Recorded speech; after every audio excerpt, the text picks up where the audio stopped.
Sa likod ng ingay at ilaw ng Estrella Bar, nagtatrabaho si Anton, isang bartender na secret agent sa malalim ng gabi. Isang bagong waitress ang dumating, si Leah, tahimik ngunit may matalas na tingin. Hindi nila alam, pareho silang may misyon, at iisang tao ang target nilang hulihin. Ang Estrella Bar kung saan ang bawat gabi ay may bagong eksena ng kasinungalingan.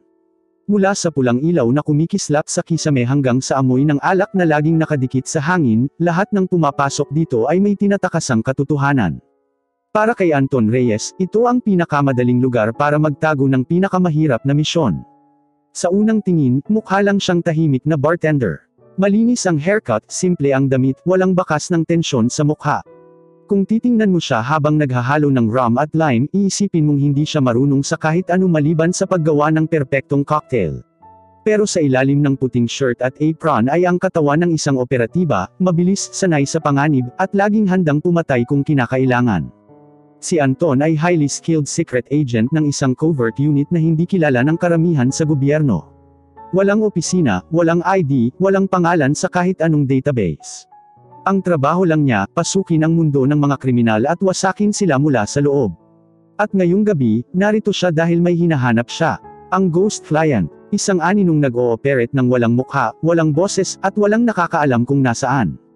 Ang tanging alam ng intel dito raw sa Bar Estrella ginagawa ng mga tauhan nito ang palitan ng impormasyon. Habang pinupunasan niya ang counter, abala man ang katawan niya pero ang isip niya ay laging alerto. Inoobserbahan niya ang mga galaw, ang tikwas ng daliri ng lalaking may tato sa leeg habang nagbibilang ng pera, ang babaeng naka-leather jacket na panay ang hawak sa bulsa, mukhang may itinatagong flash drive, at ang dalawang lalaking nakaupo sa pinakadilim na mesa, halos hindi makita ang mukha. Hindi siya basta-basta naghahanap, nagpapakiramdam siya. Ang Ghost Client ay hindi kailanman nagpapakita ng walang dahilan. Nag-vibrate ng bahagya ang earpiece niya, nakatago sa ilalim ng buhok. Anton, report, sabi ng handler niyang si Mira, boses na halos pabulong. Normal traffic pero may iba sa atmosphere ngayong gabi. Intel says may delivery. Could be a Surir. Copy. Hindi niya kailangan ng mahabang usapan. Sanay siyang kumilos ng mag-isa. Habang naghahalo siya ng whiskey sour, nakita niyang pumasok ang isang bagong tao. Nakaitim, may hood, at may bitbit na envelope. Tumigil ang hagik-hikan ng mga grupo sa gilid. Parang may dumating na bagyong hindi nila naiintindihan. Target spotted. Hindi sigurado kung Surir ito o isa lang sa mga tauhan ng sindikato, pero kita sa kilos, maalon, mabigat, parang may dalang impormasyong hindi dapat mabasa ng kung sino-sino. Umupo ito sa dulong mesa. Hindi nag-order. Hindi tumingin kahit kanino. Para itong anino sa dilim pero ramdam niya ang tahimik na tensyon sa paligid. Whiskey, neat, sabi ng lalaking may tato sa bar, sinira ang routine ng katahimikan. Habang inihahain ang baso, nakatingin pa rin si Anton sa lalaking nakahod sa refleksyon ng salamin sa likod ng bar. Nakita niyang dumating ang isa pang lalaki, umupo sa tapat ng hooded man, at nagpalitan sila ng envelope. Walang salita, walang body language, mabilis at eksakto. Information exchange confirmed. Hindi na makakapaghintay si Anton. Kung yan ang Surir, ibig sabihin may susunod na hakbang. At kailangan niyang malaman, kanino dadalhin ang envelope. Pagkalapag niya ng baso sa counter, sinenyasan niya si Tito, ang matandang bar owner na hindi alam ang totoong pagkatao ni Anton, na magpapahinga muna siya sa likod. Tumango lang ang matanda, abala sa pagbilang ng tip. Dumiretso si Anton sa likod na pinto, lumabas sa alley, at pinaikot ang bar para lumabas sa harapan, isang routine na ilang ulit na niyang nagawa para hindi halatang sumusunod sa isang target. At doon niya nakita ang hooded man, mabilis na naglalakad, parang may hinahabol na oras. Bago ito sumakay sa itim na sedan, may kinuhang maliit na device mula sa bulsa. Parang burner phone. Nagpabilis ang hakbang ni Anton. Hindi siya maaring magpakita ng sandata. Hindi ito open combat mission. Pero kung makuha niya ang device na iyon, malaking bahagi ng puzzle ang mabubuo. Excuse me, tawag niya, kunwari isang concerned passerby. Napalingon ang hooded man pero hindi natakot. Para bang sanay sa panganib. At doon nagsimula ang sipa ng adrenaline. Umatras ang lalaki, humugot ng maliit na balisong. Sa isang iglap, sumugod ito. Iniiwasan ni Anton ang unang saksak, mabilis na umatras pero hindi natataranta. Ito ang mundong kinagiznan niya. Mabilis niyang tinabingi ang kamay ng lalaki, inipit ang pulso, at sinubukan itong i-disarm. Pero maliksi ang kalaban, mas sanay kaysa sa tipikal na Surir. Ito hindi ordinaryong runner. Marahil tauhan mismo ng Ghost Client. Sinubukan siyang saksakin sa tagiliran pero nablock niya ito gamit ang braso. Narinig niya ang ingay ng metal sa buto pero hindi siya nagpakita ng sakit. Gumalaw ang katawan niyang parang makina, isang sipa sa tuhod, isang suntok sa sikmura, isang twist ng palso. Nahulog ang balisong, pero bago niya mahuli ang lalaki, narinig niya ang tunog ng malayong makina. Ang sedan. Papalapit. Pambihira, bulong ni Anton. Tumakbo ang lalaki papunta sa sasakyan. Humawak si Anton sa jacket nito pero nabitawan niya ang grip nang biglang bumukas ang sedan at may bumaril, isang warning shot. Tumama ito sa pader sa tabi niya. Hindi siya pwedeng magpatama ngayon. Hindi pa niya alam ang full structure ng sindikato. Kung pumatay siya dito, mabubulabog ang Ghost Client Group. Kaya umatras siya, nagkubli sa lilam ng poste, pinanood ang pag-alis ng sasakyan. Umalis ang sedan ng walang iniwang bakas, maliban sa isang maliit na bagay na nahulog mula sa bulsa ng hooded man habang nagkakagulo sila. Lumapit si Anton. Isang silver USB. Walang label. Napangiti siya ng pagakpagod pero determinado. Well, Ghost Client, kung akala mong ikaw lang ang marunong mag-iwan ng pahiwatig, nagkakamali ka. Sa gabing iyon, alam niyang nagsimula na ang totoong laro. At handa siyang lusubin ang dilim mag-isa. Tahimik ang Estrella Bar kinabukasan, hindi tahimik na walang tao, kundi tahimik na may kinikimkim. Parang may nakakabit na tanong sa bawat kisame, murang hula sa bawat mesa, at hindi matapos-tapos na alikabok ng kahapon na ngayon palang humuhupo.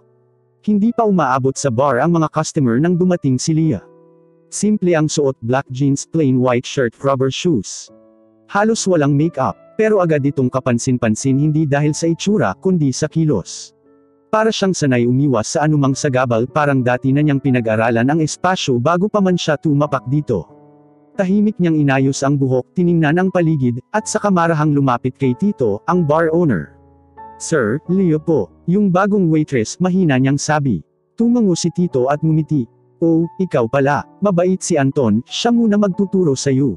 Napakunot ang noo ni Anton habang pinupunasan ang counter. Hindi niya hinihingi ang responsibility pero hindi rin siya tumutol.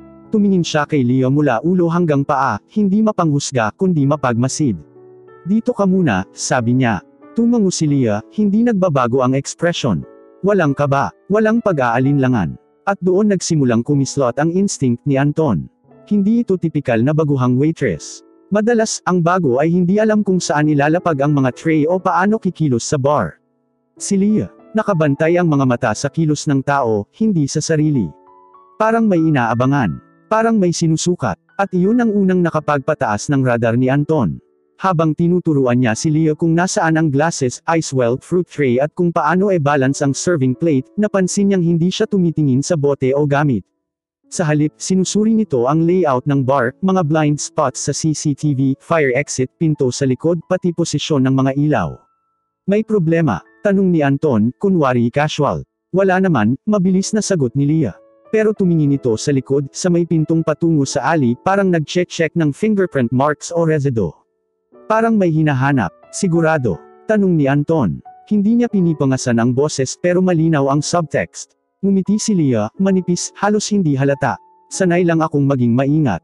Ah, hindi inosenteng sagot yun. Sagot yun ng isang taong marunong magbasa ng panganib. Pagsapit ng gabi, napuno ang bar. May Barkadang lasing na sumasayaw kahit hindi tugma ang lakad nila. May lalaking naka-leather jacket na panay tingin sa relo, halatang may hinihintay. At may tatlong babaeng nagkukumpulan sa sulok, abala sa pagkuha ng selfies na parang sila ang bida sa pelikulang hindi naman kinukunan. Sa gitna ng kaguluhan, nakikita ni Anton ang kakaibang kalma ni Leah. Walang natatapon na inumin sa tray.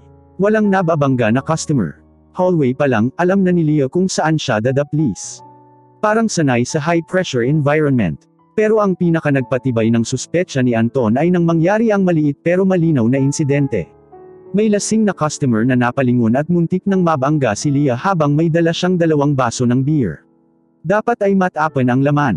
Pero sa isang mabilis, halos imposibleng reflex, inislide ni Leah ang tray mula sa kaliwa, pinaikot ng 1 pulgada, saka sinalo ng kamay ang basong halos mahuhulog. Hindi yun kilos ng baguhang waitress. Hindi rin kilos ng ordinaryong tao. Kilos iyon ng trained operative. Tumigil si Anton habang pinupunasan ang baso. Tumingin siya sa eksena, tapos tumingin si Leah sakto paglingon niya, parang may radar din. Nagkatamas sila ng mata, hindi nagsalita. Pero malinaw ang usapan na hindi binibitawan. Sino ka? Pagkatapos ng rush hour, biglang humina ang music parang huminga ang bar.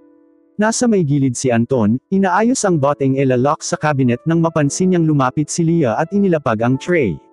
"Napagod ka?" tanong niya. "Medyo," sagot niya pero hindi ito naupo. Sa halip tumingin ito sa mga table na bagong nilinis parang sinusuri kung may iniwang suspicious item ang mga customer. Walang kahit anong pwedeng pagdaanan na hindi nito tinitingnan. Kahit sa pag-inom ng tubig, hindi nakatalikod kay Anton. Laging nakapwesto na may eyes on possible threats. Hindi iyon paranoia. Training iyon. "Oh, Leah," ani Tito mula sa likod, pakisilip yung stockroom kung kumpleto pa yung mixers. Tumango si Leah at umalis. Pero hindi pa siya nakakapasok nang sumunod si Anton. Hindi para bantayan siya bilang senior staff kundi dahil gusto niyang malaman kung anong gagawin ng babae pag walang nakatingin. Pagpasok niya sa stockroom, nakita niyang nakatuon ang tingin ni Leah hindi sa mixers kundi sa doorknob ng emergency exit sa likod. Sine-check nito ang quality ng lock at ang screws sa gilid ng frame. "Huwag mong sabihing hilig mo ang pagtingin sa mga pinto," sabi ni Anton mula sa anino. Nagulat si Leah sandali pero dali-daling naibalik ang poker face. "Protocol lang," sagot niya. "Protocol? Habit. Sa dati kong trabaho, kailangan," sagot niya, halatang napalakas ang pagsasalita. "Dati mong trabaho." Mariin ang tono ni Anton. "Mabilis ang environment. Kailangan alert," sagot ni Leah, sabay talikod para maghanap ng mixers. Walang detalye. Walang binibigay. Parang agent na hindi pwedeng mag-share. At doon tuluyang tumama ang hinala ni Anton. Hindi biro ang instinct na iyon. Sanay siyang umamoy ng operative, alay man o kalaban. At lahat ng kilos ni Leah ay may rhythm ng isang taong minsan nang nabuhay sa ilalim ng misyon. Hindi niya lang alam kaninong unit. Pagsara ng bar, naghuhugas si Anton ng baso habang si Leah ay naglilinis ng table. Walang imikan pero mabigat ang hangin. Parang may dalawang sniper na magkatabi pero parehong hindi unang papaputok. Sa wakas, sumabay si Leah sa kanya pabalik sa counter para ibalik ang rag. "Anton," mahinang sabi niya. "Oh, matagal ka na dito?" tanong ni Leah pero hindi galing sa curiosity. Galing sa pagsusuri. Matagal na, tipid niyang sagot. "Marunong ka sumuri," dagdag niya. "Sanay lang," sagot ni Leah, ngunit lumambot ang mata ng konti. Isang segundo lang iyon. Pero sapat para makita ni Anton ang dalawang bagay. Una, hindi siya kalaban ngayon. Ikalawa, hindi rin siya ordinaryong waitress. At bago sila naghiwalay ng landas papunta sa locker room, pareho nilang alam ang isang katotohanang hindi nila sinasabi. May misyon si Anton. May misyon si Leah. At hindi pa nila alam kung magtatagpo yun o magsasalpukan. Maaga pa lang ay ramdam na ni Anton na magiging gabi ng gulo ang Estrella Bar. Hindi yun hula, kundi instinct na ilang taon niyang pinakinis sa field. Kapag masyadong tahimik ang umaga, madalas may bagyong darating pagsapit ng dilim. At hindi siya nagkamali. Pagdating ng gabi, halos puno agad ang bar. Maingay ang tugtugan. Mas maingay ang tawanan pero sa ilalim ng ingay ay may isang kakaibang pressure parang nakatambay ang panganib sa isang sulok, hinihintay lang ang tamang oras para sumiklab. Habang abala si Anton sa pagmix ng drinks, napansin niyang kabisado na ni Leah ang routine ng bar. Mabilis maglakad, mabilis magbalanse ng tray, at higit sa lahat, mabilis magsuri. Kapag may bagong customer, hindi lang order ang tinitingnan niya kundi ang mood, galaw, at pakiramdam ng bawat isa. Minsan, nakakaloko ang tahimik niyang aura. Mukha siyang mahiyain pero sa loob-loob ni Anton, alam niyang isang maling kilos lang ang kailangan at maaaring magbago ang buong gabi. At dumating ang maling kilos na iyon nang hindi nila inaasahan. Bandang 10:00, pumasok ang isang matangkad na lalaking may hawak na bote ng alak. Hindi siya galing sa bar, mukhang may dala siyang sariling supply. Amoy pa lang, alam mo nang lasing na lasing. Tumatagaktak ang pawis, namumula ang mata, at malalaki ang hakbang. Sa unang segundo na makita siya ni Anton, napansin niya agad ang tensyon sa balikat nito. Parang bomba na pwedeng sumabog. Hinawakan ng lalaki ang upuan at binagsak sa sahig. Hoy! "Isa pang bote." Sigaw nito. Nagkatinginan ang iba pang customer pero walang gustong makialam. Lumapit si Anton, kalmado pero alerto.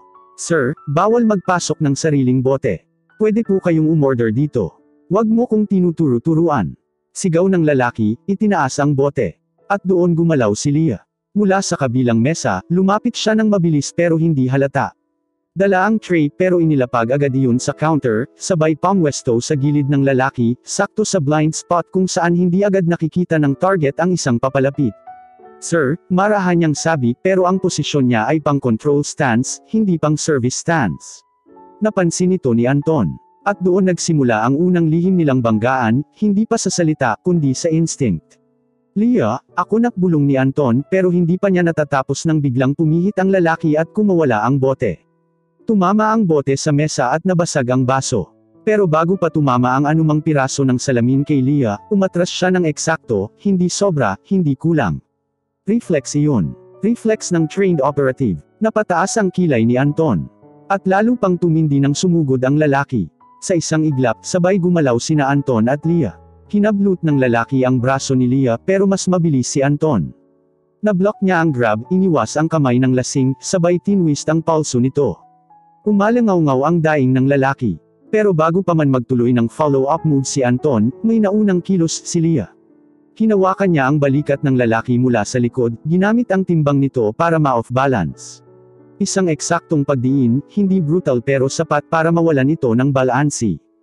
Nagkatinginan sila ni Anton habang hawak nila ang magkabilang parte ng lalaki. Pareho ang reaksyon. Bakit mo alam yan? Hindi nila binigkas pero parang sumabog iyon sa hangin.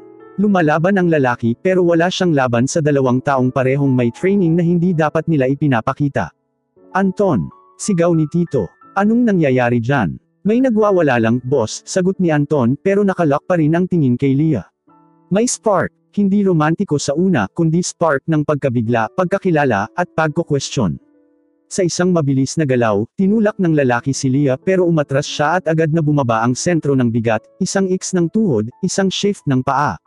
Pang-combat stance uli, hindi yun kilos ng waitress. Hindi yun kilos ng civilian. At hindi nakalampas kay Anton. Nag-roll ang lalaki papunta sa sahig pero bago pa magwala, mabilis na lumapit si Anton at pinilit itong paamuin. Sir, kalma lang. Labas muna tayo. Ako na, sabad ni Leah. Marahan niyang hinawakan ang braso ng lasing at ginamit ang leverage ng kaliwang kamay nito para idirekta palabas. Parang sanay mag-escort ng suspect. Nakatayo lang si Anton, nakakunot ang noo. Hindi niya alam kung dapat siyang ma-impress, magduda, o mainis.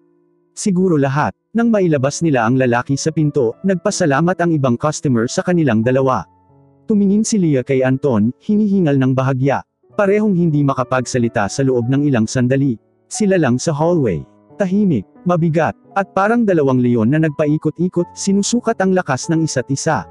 Saan mo natutunan yun? Tanong ni Anton, hindi na nagpaligoy-ligoy. Tao lang, tugon ni Leah pero hindi tumitigil ang mata niya sa pag-assess kay Anton. Tao lang, ulit ni Anton. Hindi gumagalaw ng ganyan ang normal na tao. Ngumiti si Leah, hindi inosente kundi parang may tinatagong lihim sa likod ng mata. At ikaw, wala ka ring karapatang tanungin kung hindi ka sisigot. Naglalaban ang katahimikan nila, parang dalawa silang nasa gitna ng chessboard, parehong ayaw mag-first move. Pero habang nagtatama ang tingin nila, may isa pang bagay na hindi nila maitanggi. May spark, isang kuryenteng nanggaling hindi sa tensyon lang kundi sa pagkakilala sa kakayahan ng isa't isa. At kahit pareho nilang pilit itinatanggi, pareho nilang naramdaman ang unang bulong ng atraksyon. Hindi pa panahon, hindi pa dapat, pero nandoon na, at mas delikado yun kaysa sa kahit sinong lasing na customer. Sa kalagitnaan ng maingay pero malamlam na gabi sa Estrella Bar, unti-unting bumagal ang lahat para kay Anton. Hindi dahil napagod siya, kundi dahil may bagong presensya sa loob. Isang lalaking nakaitim na coat, may malamig na tingin, at parang kabisado ang bawat sulok ng bar. Hindi ito ordinaryong customer. Isa itong anino na biglang lumitaw sa teritoryo nila. Habang nagmimix si Anton ng drink, napansin niyang hindi ang bar ang inoobserbahan ng lalaki, kundi si Leah. Tahimik lang ang waitress habang inaasikaso ang ilang table pero kapansin-pansin ang tangkad at tindig ng lalaking sumusunod sa bawat galaw niya. Hindi pansin ng ibang staff pero malinaw sa mata ni Anton. Ganoon ang tingin ng isang taong may pakay. Pumosisyon si Anton nang hindi halata, kunwari inaayos ang shelves ng alak habang pinagmamasdan ang dalawa mula sa gilid. Napansin niyang paunti-unti, lumalapit ang lalaki sa direksyon ni Leah. At doon niya nakitang kumilos si Leah. Mabilis na kinuha ni Leah ang tray pero hindi yun ang mahalaga. Ang mahalaga ay yung bahagyang pag-angat ng balikat, ang pag-slide ng weight ng katawan, ang paraan ng pag-scan niya sa paligid. Hindi galaw ng mahiyain. Hindi galaw ng baguhan. Galaw iyon ng isang taong sanay sa panganib. Hindi lang pala ako ang may tinatago. Hindi pa man niya natatapos ang iniisip niya, tumigil ang lalaki sa mismong harap ni Leah. Miss, mahina pero matalas ang boses nito. Matagal ka na ba rito? Napasinghap si Leah pero hindi dahil natakot kundi dahil kinukwenta niya ang sagot na hindi magbibigay ng kahit anong butas. 2 days pa lang, mahina hong sagot niya. Why? Ngumiti ang lalaki pero hindi umabot ang ngiti sa mata. Mukha kasing pamilyar ka. Hindi na nagpaabot si Anton. Lumapit siya sa likod ng lalaki, maingat na tinapik ang counter parang wala lang. Sir, in case you need anything, nandito lang ako, sabi niyang may magaan na tono. Pero ang mata niya, diretso sa lalaki. Walang ngiti, hindi man lang lumingon ang lalaki kay Anton. Sa halip ay isang iglap siyang sumukat sa distansya, Leah sa harap, Anton sa likod. Halatang sanay ito sa sitwasyon. Hindi ko kailangan ng bartender, malamig na sagot ng lalaki. Pero hindi umatras si Anton. Hindi rin kita kailangan, sir. Pero kung gusto mong maging welcome ka dito, magandang magsimula sa hindi pananakot ng staff. Bahagyang gumalaw ang kamay ni Leah, hindi para sumuko, hindi para umatras. Para maghanda, mabilis ang tibok ng pulso niya pero steady ang mata. Napangisi ang lalaki, isang pangising alam ni Anton, wala ka bang ideya kung sino ako? Nauri ng ngiti, relax, sabi nito at humakbang palayo. Nag-o-observe lang, pero bago ito tuluyang umalis, tumingin pa ito kay Leah ng diretsahan parang may pinagtatagpi sa utak niya. Pagkatapos ay lumakad palabas ng bar na parang walang nangyari. At doon nagsimula ang tunay na tensyon. Paglapit ni Anton kay Leah, hindi niya kaagad kinausap ang dalaga. Pinakiramdaman niya muna ito. Kita niya ang bahagyang pagtaas-baba ng dibdib ni Leah, hindi dahil natakot kundi dahil may iniisip itong mas malalim kaysa sa ipinakita niya kanina. Okay ka lang? Tanong ni Anton, simple pero mabigat ang tingin. Tumango si Leah, nagtipid ng sagot. Ganun talaga ang iba rito. Madrama. Hindi ganun yung drama niya, sagot ni Anton, diretso at walang paligoy. May hinahanap siya. At ikaw yung nakita niya.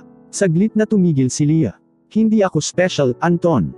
Bagong waitress lang ako, pero hindi yun tumulab sa kanya. Masyado kang kalmado kanina para sa isang waitress. Nagkatitigan sila, hindi ng isang segundo, hindi rin ng 2, kundi mahigit 5, mahaba, tahimik, at may bigat na parang parehong may gustong aminin pero parehong pipigilan. Binasag ni Leah ang tensyon. Bakit mo ako bantay sarado? Hindi kita binabantayan. Bahagyang tumawa si Anton pero hindi ramdam ang gaan. Pero kapag may susunod na taong ganyan ang tingin sa'yo, malalaman ng buong bar na may mali. Napakurap si Leah, kita ang pag-iwas. Hindi ko kailangan ng tagapagligtas. Hindi ako nagliligtas, sagot niya. Nag-o-obserbo lang. Katulad niya, balik ni Leah. Dito natahimik si Anton. Dahil oo, katulad niya. Pareho nilang may misyon. Pareho silang may sinusundan. Pareho siyang naramdaman ni Leah na hindi normal ang kilos. Kaya bigla siyang nagtanong, sino ka talaga? Napatingin si Leah sa tray na hawak niya, saka muling tumingin sa kanya. Kailangan mo ba talagang malaman? Kung pareho tayong nasa panganib, oo. May maliit na ngiti si Leah. Hindi pang flirt, hindi pang laro. Isang ngiting parang sinasabing, hindi ka basta-basta. Sige, sabi ni Leah.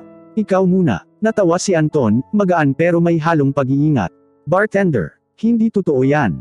Kumukuha ako ng tip, hindi pa rin totoo. Tumaas ang kilay ni Anton. Kung ganun, ikaw naman. Waitress. Lalong nang hindi totoo. Saglit na nagtagal ang katahimikan, hanggang sa ngumiti si Leah ng tila napipilitan. Hindi pa natin panahon. Darating ba? Depende kung malalagpasan natin ang gabing to.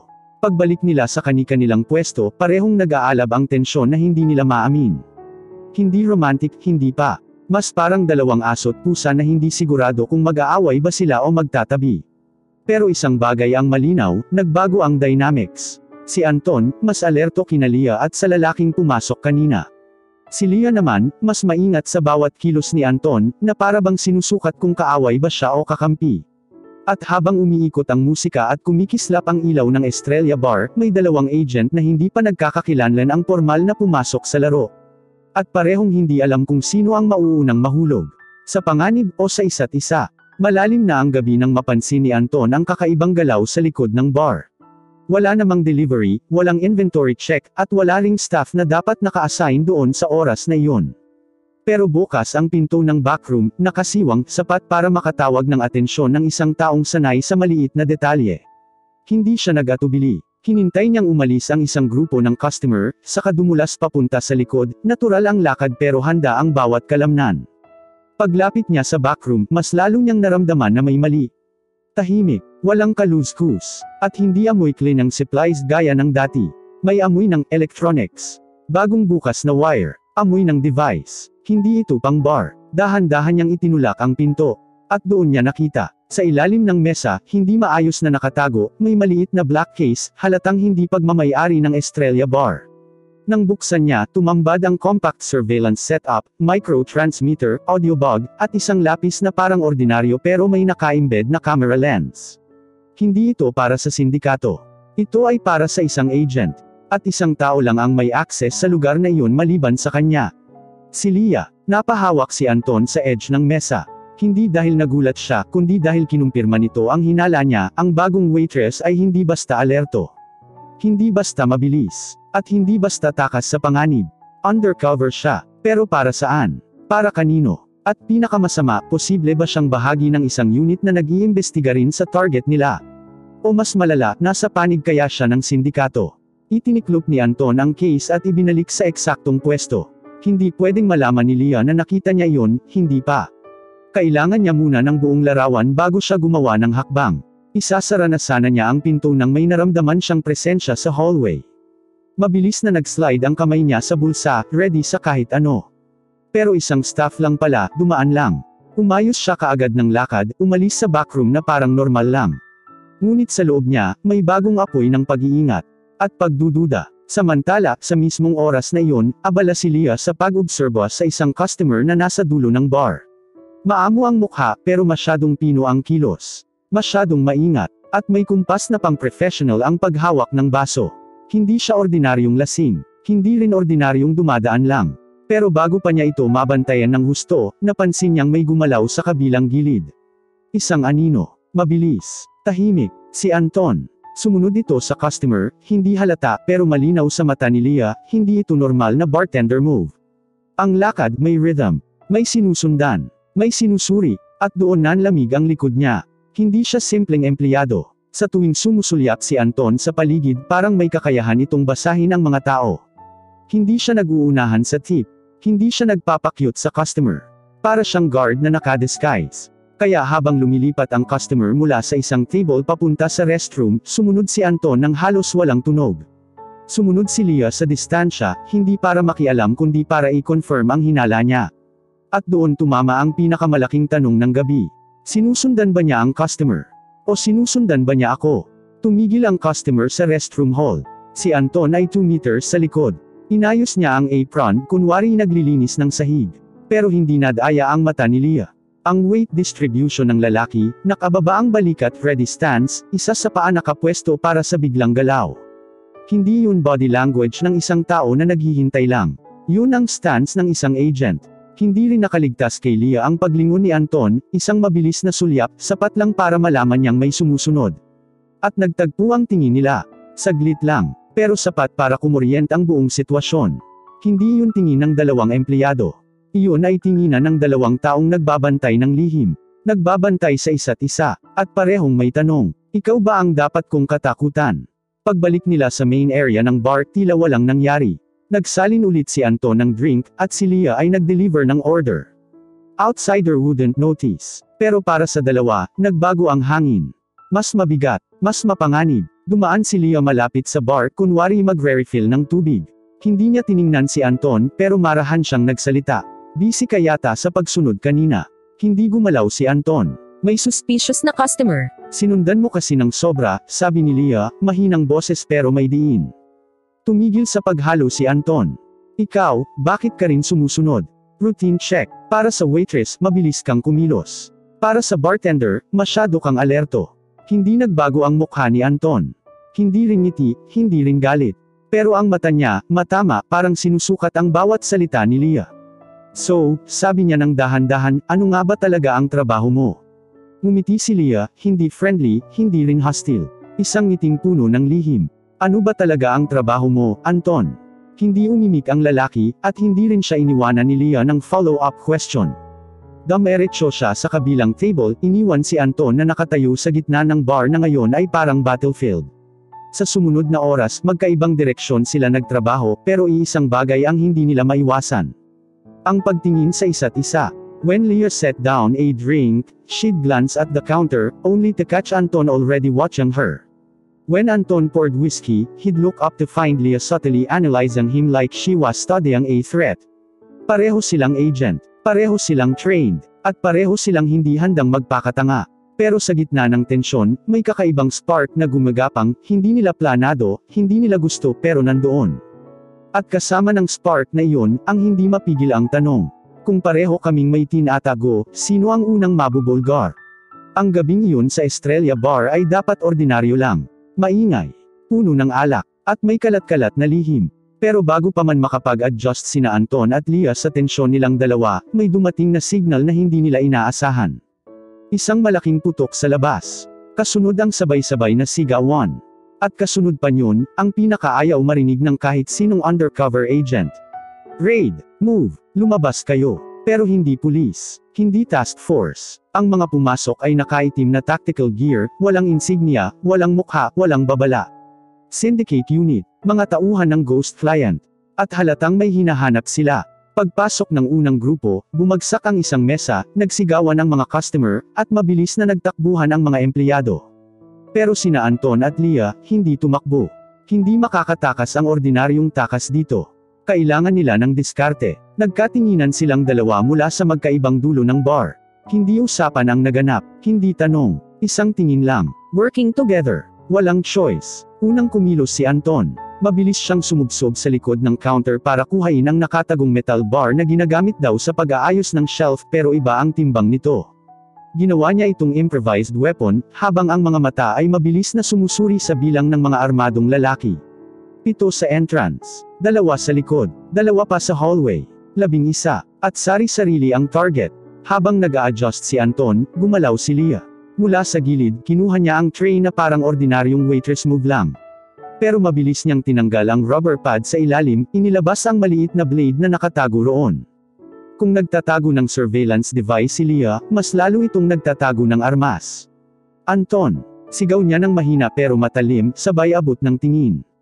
Tumango siya, sabay silang tumalon. Nagsimula ang gulo. Isang tauhan ang umamba kay Leah pero mabilis siyang gamulong sa sahig, iniiwasan ang unang suntok. Umikot siya, tinumbok ang Achilles heel nito, tinamaan niya ng blade handle. Bagsak agad ang lalaki, nawala ng balanse. Who the hell are you? Hindi pa man natatapos ang isa pang tauhan ay binato ni Leah ang tray, tumama sa ilaw, nag-blind spot sa buong area. At sa dilim ng flicker ang lights, kumilos si Anton. Mahigpit ang kapit niya sa metal bar, tumalon siya mula sa counter, tumama sa balikat ng isa. Bago pa man makatayo ang lalaki, binolikan niya ng elbow strike straight sa panga. Sabay pivot, sabay sangga sa suntok ng isa pang tauhan, then counter punch. 2 agad ang bumagsak, pero dumami pa sila. Cover me, sigaw ni Leah habang dumadaan sa aisle. Cover ka dyan. Balik ni Anton pero tumawa siya habang ina-anticipate ang galaw ng mga kalaban.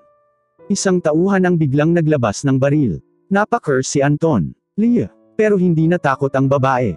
Sumampo siya sa ibabaw ng table, tumalon, at sinipa ang baril palayo bago ito makaputok. Bago pa man makabawi ang lalaki, tinamaan niya ito sa collarbone, pinatulog gamit ang rapid pressure strike. Sa gitna ng gulo, may natagpuan silang maliit na sandali upang magtama ang mga mata. Isang sandaling puno ng tanong. Paanong pareho silang marunong ng ganitong antas ng laban? At bakit parang hindi sila nagugulat sa kasanayan ng isa't isa? Habang patuloy ang raid, napansin ni Anton na may nagkukumpulang 3 tauhan sa isang table. Naka-headset, mas maayos ang gear, at para bang nagre-report sa isang tao. Leah, sabi niya habang sumasabay sa takbo nito. Those 3, hindi sila pang raider. Command unit yan. Tina-target nila ang bar. Tanong ni Leah habang nagdi-disarm ng isa pang kalaban. Hindi ang bar. Napahinto si Anton ng ilang segundo. Parang may nag-click sa utak niya. Tina-target nila, tayong dalawa. Hindi na sumagot si Leah. Hindi niya kailangan. Pareho nilang naramdaman ang bigat ng katotohanan. At sa pinakamadilim na bahagi ng bar, nakita nilang may inilalabas ang isang tauhan, isang maliit na device na umiilaw ng pula. Signal transmitter. Ang uri ng device na ginagamit lang kung may parating na mataas na opisyal. Or, ang ghost client. Mukhang may leak, sabi ni Leah habang pareho silang nagtatago sa likod ng booth couch. Alam ng syndicate na may naka-embed na agent dito. Hindi lang isa, sagot ni Anton. 2 tayo. Hindi nila alam kung sino ang tama. Pero alam nilang may operatives sa loob. Nagkatinginan sila, parehong hinihingal, parehong nanlilimahid sa adrenaline. At pareho ang tanong, Kulit. Pero wala silang oras. Dahil may paparating na mas mabibigat na tauhan. Backroom. Tanong ni Leah. Hindi safe. Nascan na nila yon. Kitchen. Dead end. Saglit silang tumahimik habang unti-unting lumalapit ang mga yabag. Si Anton ang unang nakakita sa maliit na service exit sa gilid, nakaharang ng mga crates. Doon. Sabay silang tumakbo, itinutulak ang crates kahit may mabibigat na bote sa loob. Tumilapon ang ilang glass, sabay lagaslas ng tunog. Nilinggan nila ang hallway, paparating na ang sindikato. Bilis! Sigaw ni Leah. Habang tinutulak ni Anton ang pinto, may biglang putok ng baril. Tumalbog ang bala malapit sa paa nila. Go! Utos ni Anton. Mauuna ako. Reklamo ni Leah. This is not the time. Supla ni Anton, pero may halong ngiti. Lumabas si Leah, sumunod si Anton, at pagkalabas nila sa makipot na alley, doon sila huminto, parehong hinihingal pero buhay. For now. Habang nag-a-adjust ang mata nila sa dilim, saka dumating ang pinakamabigat na realization ng gabi. Anton, bulong ni Leah, may nakita ka no? Sa bar. Sa backroom. Hindi gumalaw ang lalaki. At ikaw, sagot ni Anton, sinusundan mo rin ako kanina. Hindi na sila nagkaila. Hindi na rin sila nagtakipan ng lihim. At sa isang iglap, isang simpleng iglap, nahulog ang lahat ng piraso. Parehong agent. Parehong undercover. At parehong may iisang target. The ghost client. At ang twist na kinilabutan sila pareho. Anton, bulong ni Leah. Yeah, sagot niya. The ghost client uses Estrella Bar as his meeting hub. Walang halong emosyon si Anton nang tumango. At doon na nagsimula ang kanilang hindi sinasadyang partnership. Hindi dahil gusto nila, kundi dahil parehong may tanong na dapat sagutin, at buhay na dapat protektahan. Kumyu pa ang habol nila sa hininga pagdating sa rooftop ng lumang gusali sa likod ng Estrella Bar. Doon sila mukhang ligtas kahit panandalian. Ang hangin ay malamig, ang ilaw ng lungsod ay kumikislap, at ang adrenaline sa dugo nila ay dahan-daang humuhupa. Pero ang tensyon sa pagitan nila, hindi humupa, kundi lalo pang kumapal. Si Leah ang unang nagsalita, nananatili ang tingin sa syudad. So, mahina niyang sabi. Bartender ka nga ba talaga? Hindi sumagot si Anton agad. Hindi rin siya tumingin kay Leah. Pero nang magsalita siya, seryoso ang tono. Hindi. Isang salitang diretso, walang bala, walang palamuting kasinungalingan. Alam ko, sagot ni Leah. But hearing you say it, ibang bagay yon. Napabuntong hininga si Anton. Ikaw naman. Waitress. Ngumiti si Leah, ang ngiti na hindi pang trabaho, kundi pang amin na wala ng saysay man loko. Hindi rin. May ilang segundong katahimikan. Hindi awkward. Hindi rin magaan. Parang pareho silang nakaabang kung sino ang unang maglalabas ng baraha. Special unit ka? Tanong ni Anton. Tumango si Leah. Intelligence Division. Undercover Infiltration. Team lead ako sa current mission. Bahagyang umangat ang kilay ni Anton. Team lead. So, ikaw pala ang best ng unit nyo. Hindi sumagot si Leah. Pero ang katahimikan niya ang sagot. Impressive, dagdag ni Anton. Hindi ako nagse-self-promote, balik ni Leah. Hindi mo kailangan. Kita naman. Napatingin si Leah sa kanya, hindi para magpasalamat kundi para sukatin kung nang-aasar ba siya. Pero seryoso ang mukha ni Anton. Walang biro. Okay, sabi ni Leah. Turn mo. Nagbaba ng tingin si Anton, parang nag-aalangan. Pero dahil narinig niyang honest si Leah, wala na rin siyang dahilan magtago. Covert Tactical Division, bulong niya. Lead Operative. I handle high-risk infiltration and extraction. Ngumiti si Leah ng konti. So ikaw pala ang best ng unit mo. According to them, sagot ni Anton, bahagyang umiwas ng tingin. Pero hindi ko kailangang ipagsigawan. Nagkatitigan sila, parehong may bahagyang ngiti. Parehong may bahagyang pag-amin. At parehong nagulat kung gaano kadaling sabihin ang totoo sa isa't isa kahit ilang oras pa lang ang tiwala. Bakit ka pinadala rito? Tanong ni Leah habang nauupo sa gilid ng rooftop. Ghost client, sagot ni Anton. Months ko nang sinusundan. Estrella Bar ang pinakamalakas na lead ko. Nakakuha ka ba ng ID? Hindi. Pero malapit na. Tahimik. Hangin lang ang umaalon. Pero kung leader ka ng Intel, dagdag ni Anton, bakit ka dito? Dapat nasa HQ ka. Ghost client din, sagot ni Leah. Pero iba ang info chain namin. Akala ng unit ko ako lang ang naka-embed. Napailing siya. Hindi nila alam na may isa pa palang agent na mas nauna. Lucky you, sagot ni Anton, kasi ako yun. Sagot niya, nakangiti ng bahagya. Ewan ko kung lucky, ang tawag dyan. Hoy, protesta ni Anton. Tinulungan kita kanina. Twice. Tinulungan din kita, sagot ni Leah. Fair. Ngumiti sila pareho. Hindi nila inamin, pero nakakagaan sa loob. Pero hindi ibig sabihin ay wala ng tensyon. Alam mo, sabi ni Anton, tumayo at naglakad-lakad. Hindi ko pa rin alam kung bakit may leak.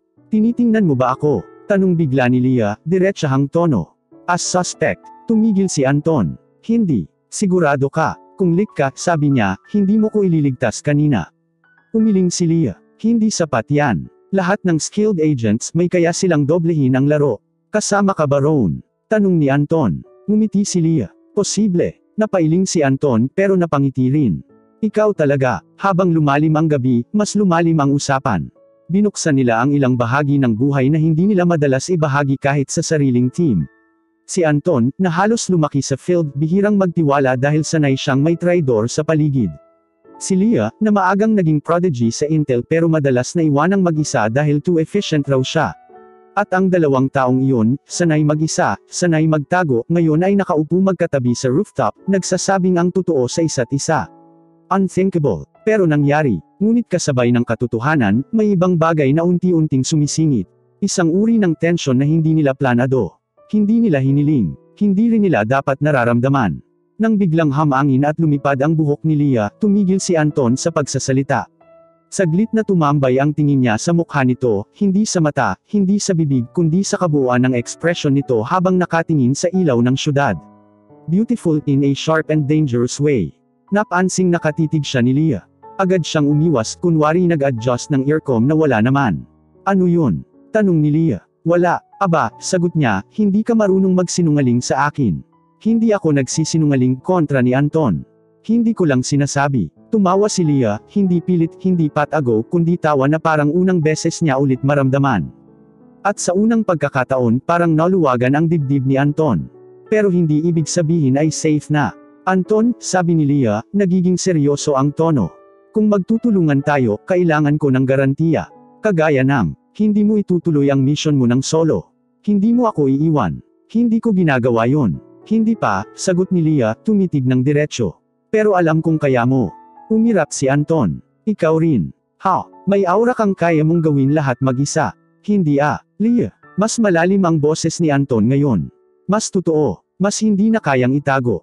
Nakita kita lumaban ngayong gabi. Kita kong kaya mong mag-isa.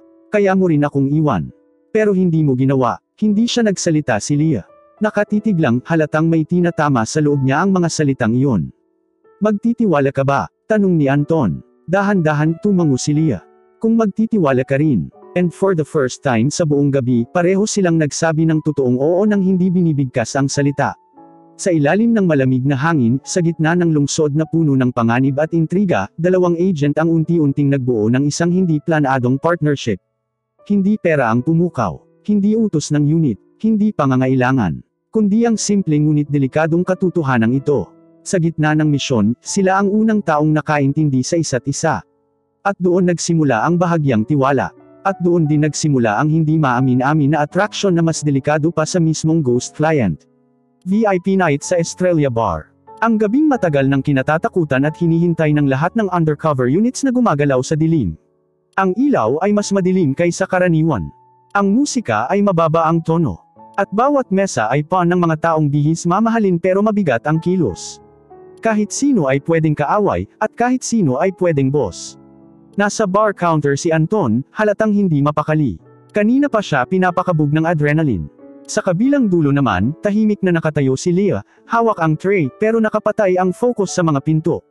Sa ordinaryong gabi, mukha lang siyang simpleng staff. Pero ngayong gabi, lumalabas ang trained instinct niya. Tahimik, handa, malamig ang mata. VIPs arriving in 2 minutes, bulong ni Anton sa comms na naka-earpiece. Copy, sagot ni Leah, walang kahit anong emosyon. Hindi sila magkatabi pero parehong nakatanggap ng parehong intel, the ghost client would appear tonight. Walang nagsasabing eksakto kung anong itsura niya. Tanging codename lang ang meron. Pero may pattern. Misteryosong transaksyon. Walang record. At biglang pagkawala ng mga taong nagtatangkang mag-report tungkol sa kanya. At ngayong gabi, dumating sa Estrella Bar ang katahimikang mas mabigat kaysa usok ng alak na lumulutang sa hangin. Pumasok ang 3 malalaking bodyguards. Matatangkad, naka-black suit, at may aura ng, wag mo akong tignan, yung tipong isang tingin pa lang ay alam mong may armas silang kayang ilabas sa kahit anong sandali. Huminto ang musika, tumingon ang lahat, sumunod ang isang lalaki. Isang lalaking hindi mo mapagkakamalan. Kalmado ang lakad, pino ang kilos, pero ramdam mo agad ang peligro sa bawat hakbang niya. Para siyang direktor ng palabas na siya rin ang bida at kontrabida. At sabay na humigpit ang dibdib ni na Anton at Leo nang makita nila ang mukha nito. Si Anton, nanlamig, kilala niya ang lalaking iyon. Hindi niya inaasahang dito niya muling makikita. Si Marcelo Ventura, businessman sa harap ng publiko, philanthropist. Pero sa likod niyon, isa sa pinakamalalim na utak ng black market syndicates. At higit sa lahat, ang taong nagsakripisyo kay Anton noon. Literal, pinanggakwan siya nitong ililigtas ang pamilya niya kapalit ng isang operasyon. Pero nang tumagal, nalaman niyang si Marcelo rin pala ang nagtulak sa pamilya niyang iyon sa panganib. Hindi makalimutan ni Anton ang mga gabing halos ikamatay niya ang misyon na iyon. At ngayon, he was finally in front of the man who pretended to save him. Then ruined him. Tumigas ang panga ni Anton. Hindi niya sinabing kahit kanino ang bahaging ito ng nakaraan. Si Leo naman, parang nawala ang kulay ng mukha. Hindi dahil sa takot, kundi dahil sa pagkilala. Si Marcelo Ventura ang dati nilang family friend. Siya ang taong dumalaw sa kanila noong maliit pa siya, nagbibigay ng regalo tuwing Pasko, at laging may dalang payo sa ama niyang pulis. Pero siya rin ang taong nagpasimula ng operasyon kung saan namatay ang ama niya. Hindi yun kay Leah o sa kahit kanino inamin ni Marcelo. Pero natanggap niya ang classified file taon na ang nakalipas, ang mismong transaksyon ni Marcelo ang nag-trigger ng ambush na pumatay sa tatay niya. Simula noon, naging personal na ang laban niya. Pero hindi niya kailanman inamin sa kahit sino. Ngayon, magkatabi silang humihinga sa iisang bar. Parehong may koneksyon. Parehong may sugat. Pareho nilang pinangarap na madakip o mapabagsak ang taong ito. At hindi nila alam, pareho pala silang apektado ng iisang halimaw. Table 7, utos ng isang guard. Doon umupo si Marcelo parang hari sa sariling kaharian. May mga business partners na sumalubhong pero halatang siya ang sentro ng lahat. Pinagmasdan siya ni Anton mula sa counter, hawak ang baso na kunwari nililinis. Pinagmasdan siya ni Leo mula sa pagitan ng mga customer, hawak ang tray na may champagne.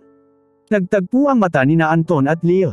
At sa unang pagkakataon, pareho nilang nakita sa isa't isa ang halimaw sa nakaraan, hindi lang suspecha. Hindi lang rivalry. May parang unspoken na tanong sa pagitan nila. Bakit siya, at bakit parang ayaw mong ipaalam kung bakit? Pero wala silang oras makipagtalo. Habang abala ang bar, may narinig si Leo sa comms ng sindikato gamit ang frequency na nahak niya. Secure the perimeter. The ghost client will finalize the new shipment tonight. Shipment. Ilang linggo na nilang sinisikap tukuyin kung ano ang laman ng shipment na iyon, droga ba, armas, o tao. Walang nakakaalam. At ngayon, narito mismo ang mastermind. Tumalikod si Leah, humigpit ang hawak sa tray. Nakita niya si Anton na nakatitig kay Marcelo na parang handa nang umatake anumang segundo. Ayaw niya ng gulo, but she understood the look. Sa pool niya ang galit. Kahit hindi niya alam ang dahilan noon, ramdam niya ang bigat. Anton, bulong ni Leah nang magtagpo sila sa likod habang nagpapalit siya ng tray. Hindi dapat sila mag-usap ng ganito sa gitna ng crowd pero hindi na siya mahinahon. Kilala mo siya? Hindi yun tanong. Isa iyong deklarasyon. Tumingin si Anton, nanigas ang panga. Kilala mo rin. Hindi yun tanong. Isa ring deklarasyon. Tumama ang katahimikan sa pagitan nila na parang pagsabog. Sa gitna ng ingay ng bar at lamig ng aircon, nagtagpo ang dalawang taong parehong may personal na vendetta.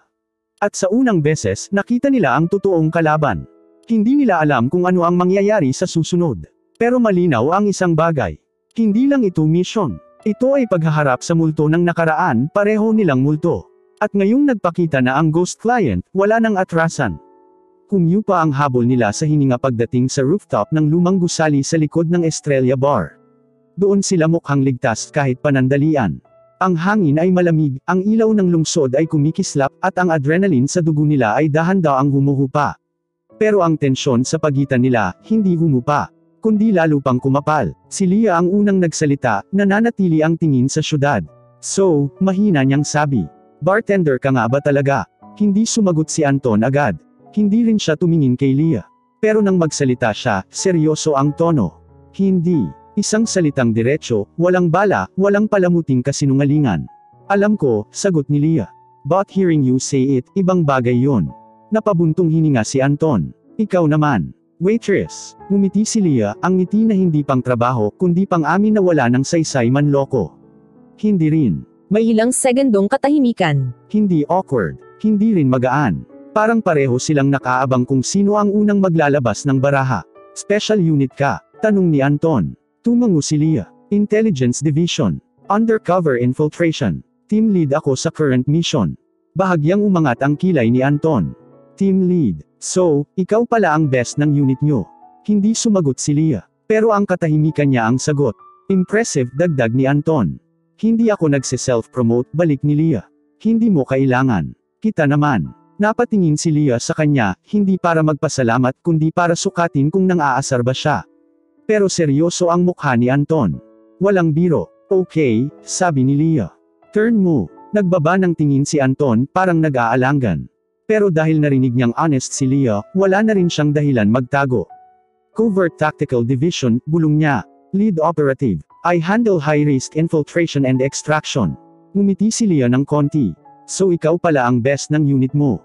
According to them, sagot ni Anton, bahagyang umiwas ng tingin. Pero hindi ko kailangang ipagsigawan. Nagkatitigan sila, parehong may bahagyang ngiti. Parehong may bahagyang pag-amin. At parehong nagulat kung gaano kadaling sabihin ang totoo sa isa't isa kahit ilang oras pa lang ang tiwala. Bakit ka pinadala rito? Tanong ni Leah habang nauupo sa gilid ng rooftop. Ghost client, sagot ni Anton. Months ko nang sinusundan. Estrella Bar ang pinakamalakas na lead ko. Nakakuha ka ba ng ID? Hindi. Pero malapit na. Tahimik. Hangin lang ang umaalon. Pero kung leader ka ng Intel, dagdag ni Anton, bakit ka dito? Dapat nasa HQ ka. Ghost client din, sagot ni Leah. Pero iba ang info chain namin. Akala ng unit ko ako lang ang naka-embed. Napailing siya. Hindi nila alam na may isa pa palang agent na mas nauna. Lucky you, sagot ni Anton, kasi ako yun. Sagot niya, nakangiti ng bahagya. Ewan ko kung lucky, ang tawag dyan. Hoy, protesta ni Anton. Tinulungan kita kanina, 2 beses pa. Tinulungan din kita, sagot ni Leah. Fair. Ngumiti sila pareho. Hindi nila inamin pero nakakagaan sa loob. Pero hindi ibig sabihin ay wala ng tensyon. Alam mo, sabi ni Anton, tumayo at naglakad-lakad. Hindi ko pa rin alam kung bakit may leak. Tinitingnan mo ba ako? Tanong bigla ni Leah, diretsahang tono. As suspect, tumigil si Anton. Hindi. Sigurado ka, kung leak ka, sabi niya, hindi mo ko ililigtas kanina. Umiling si Leah. Hindi sapat yan. Lahat ng skilled agents may kaya silang doblehin ang laro. Kasama ka ba roon? Tanong ni Anton. Ngumiti si Leah. Posible. Napailing si Anton pero napangiti rin. Ikaw talaga. Habang lumalim ang gabi, mas lumalim ang usapan. Binuksan nila ang ilang bahagi ng buhay na hindi nila madalas ibahagi kahit sa sariling team. Si Anton, na halos lumaki sa field, bihirang magtiwala dahil sanay siyang may traidor sa paligid. Si Leah, na maagang naging prodigy sa Intel pero madalas na iwanang mag-isa dahil too efficient raw siya. At ang 2 taong iyon, sanay mag-isa, sanay magtago, ngayon ay nakaupo magkatabi sa rooftop, nagsasabing ang totoo sa isa't isa. Unthinkable. Pero nangyari. Ngunit kasabay ng katotohanan, may ibang bagay na unti-unting sumisingit. Isang uri ng tensyon na hindi nila planado. Hindi nila hiniling. Hindi rin nila dapat nararamdaman. Nang biglang humangin at lumipad ang buhok ni Leah, tumigil si Anton sa pagsasalita. Saglit na tumambay ang tingin niya sa mukha nito, hindi sa mata, hindi sa bibig kundi sa kabuuan ng ekspresyon nito habang nakatingin sa ilaw ng syudad. Beautiful in a sharp and dangerous way. Napansing nakatitig siya ni Leah. Agad siyang umiwas, kunwari nag-adjust ng earcom na wala naman. Ano yun? Tanong ni Leah. Wala. Aba, sagot niya, hindi ka marunong magsinungaling sa akin. Hindi ako nagsisinungaling, kontra ni Anton. Hindi ko lang sinasabi. Tumawa si Leah, hindi pilit, hindi patago, kundi tawa na parang unang beses niya ulit maramdaman. At sa unang pagkakataon, parang naluwagan ang dibdib ni Anton. Pero hindi ibig sabihin ay safe na. Anton, sabi ni Leah, nagiging seryoso ang tono. Kung magtutulungan tayo, kailangan ko ng garantiya. Kagaya ng, hindi mo itutuloy ang mission mo ng solo. Hindi mo ako iiwan. Hindi ko ginagawa yon. Hindi pa, sagot ni Leah, tumitig ng diretsyo. Pero alam kong kaya mo. Umirap si Anton. Ikaw rin. Ha, may aura kang kaya mong gawin lahat mag-isa. Hindi Leah, mas malalim ang boses ni Anton ngayon. Mas totoo, mas hindi na kayang itago. Nakita kita lumaban ngayong gabi. Kita kong kaya mang mag-isa. Kaya mo rin akong iwan.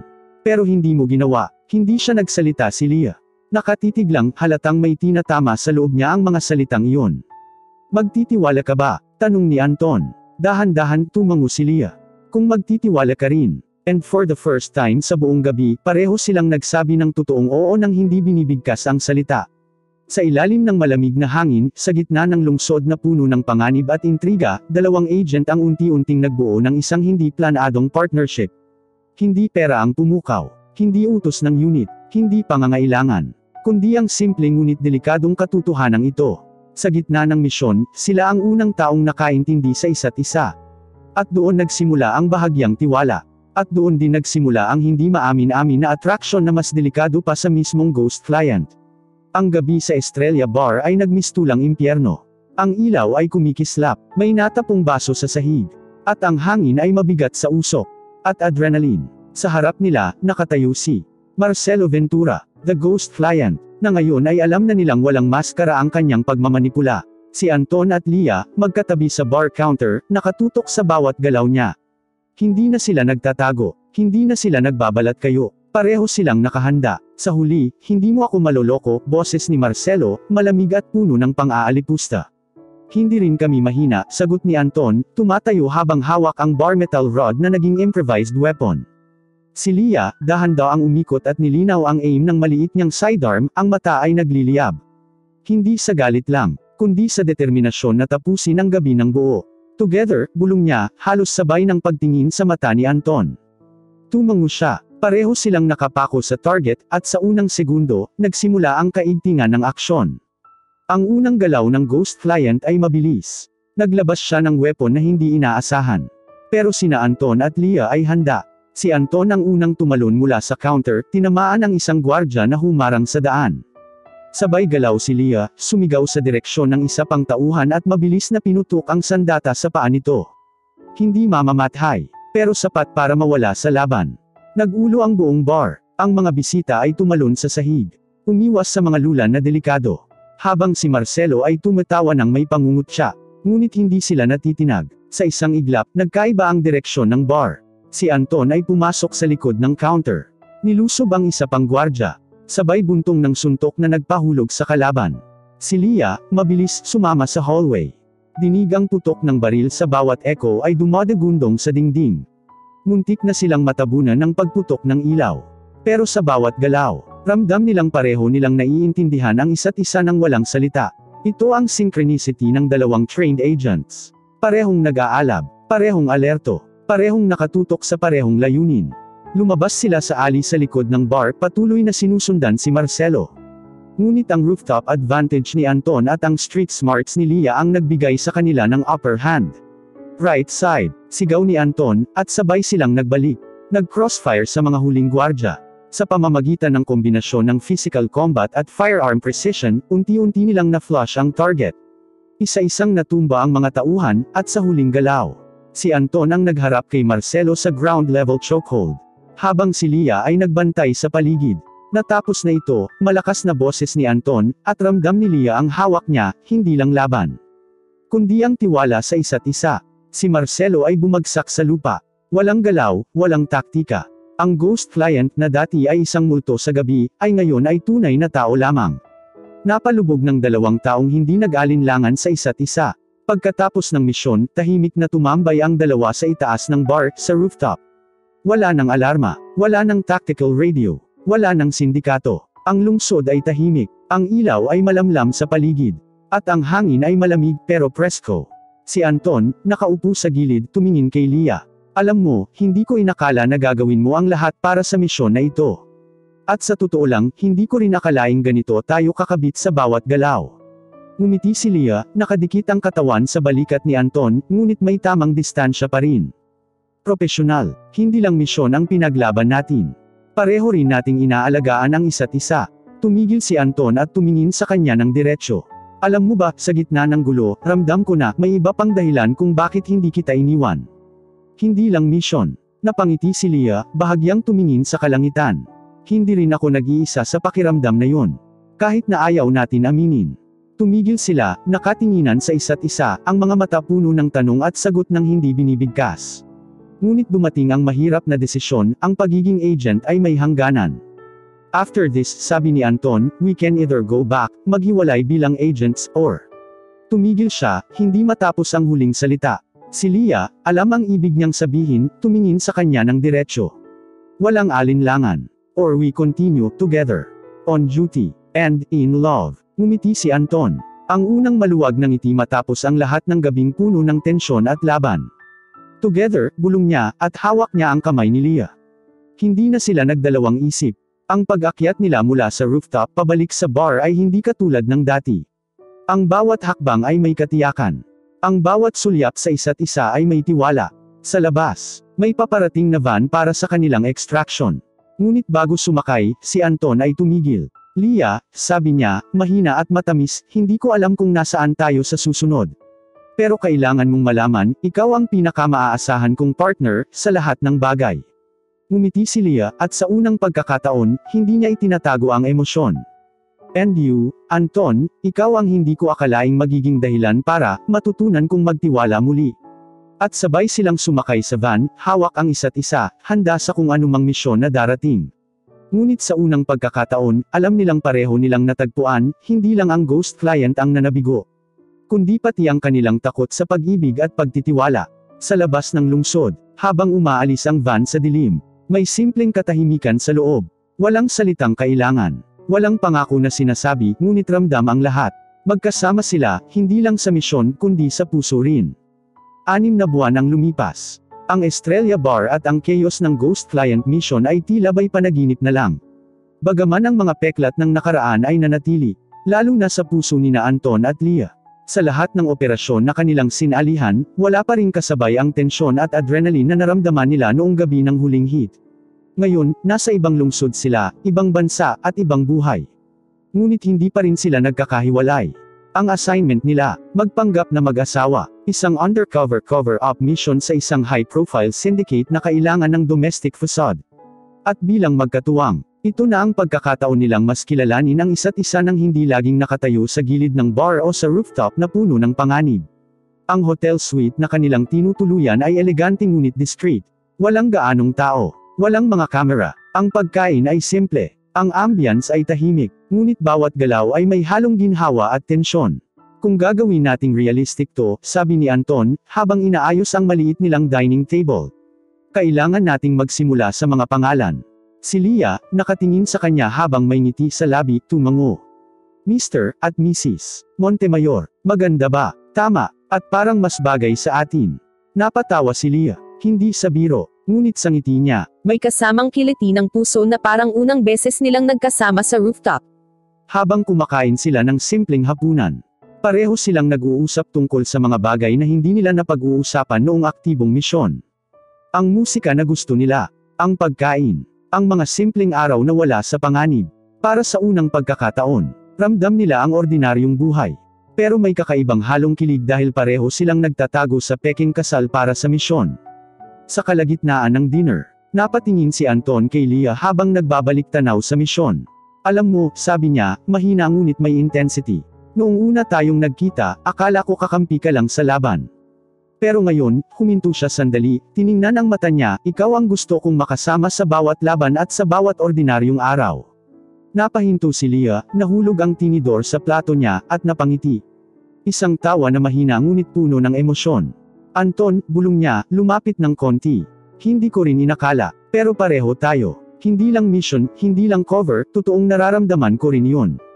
Para sa unang pagkakataon, hindi nila kailangan ng misyon, gadgets, o tactical plan para malaman ang isa't isa. Ang kanilang taktika, ang bawat tingin, bawat ngiti, bawat simpleng hawak ng kamay sa ilalim ng mesa. Pagkatapos ng hapunan, lumakad sila sa balcony, tinitingnan ang lungsod sa dilim.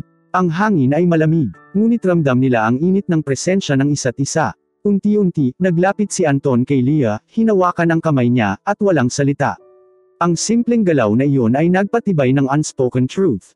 Pareho silang nahulog. Hindi na peking kasal, hindi na misyon, hindi na taktika. Sa ilalim ng buwan at ilaw ng lungsod, nagsimula ang isang bagong kabanata. Magkasama, sa trabaho at sa puso, handa sa lahat ng laban. At handa ring magmahal ng tunay. Sa unang hakbang nila sa peking buhay, unti-unti rin nilang binubuo ang totoong pag-ibig. Ang rooftop, ang bar, ang mga armas, at misyon ay naging alaala. Ngayon, mayroon silang isa't isa sa tahimik na gabi, sa bawat ordinaryong sandali. At sa bawat espesyal na sandali na darating. At sa wakas pareho nilang naramdaman, ang tunay na misyon ay ang pagmamahalan nila, at ngayon ay wala ng katapusan.